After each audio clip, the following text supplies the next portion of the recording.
أهلا بيكم. لو عايزين تعملوا زينة الكريسماس دي تابعونا لحد آخر الفيديو.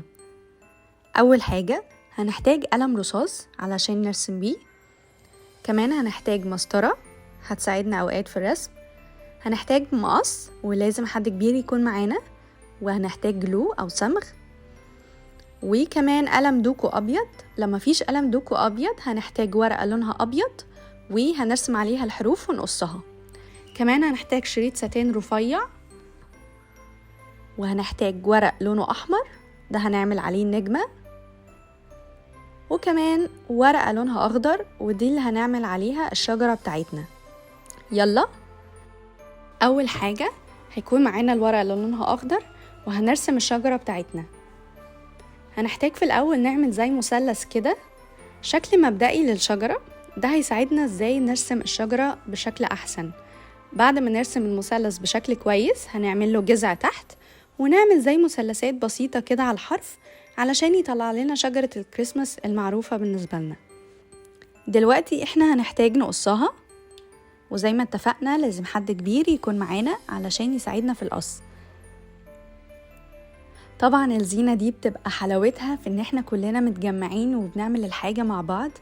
بجد أشجعكم أنكم تجيبوا بابا وماما وإخواتكم أو صحابكم وتعملوا الزينة دي مع بعض. دي الشجرة بتاعتنا هيبقى شكلها كده في الآخر.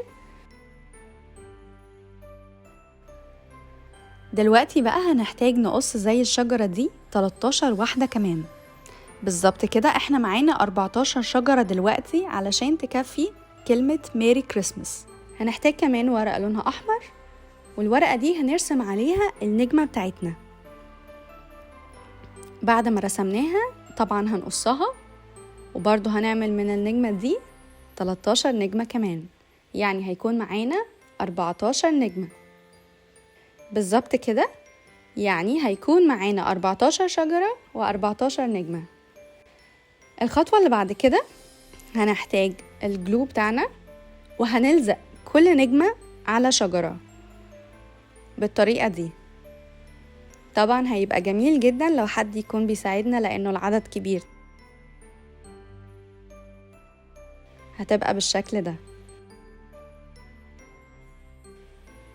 دول بعد ما شكلهم خلصوا وجاهزين ان احنا خلاص نكتب عليهم، انا بالقلم الرصاص عملت زي شكل مبدئي كده للحروف. وبعد ما عملت الشكل بتاعي واتأكدت انه شكله كويس ابتديت امشي عليه بالقلم الدوكو الابيض بتاعي لحد ما نخلص كل الحروف. هيبقى شكلها في الاخر كده.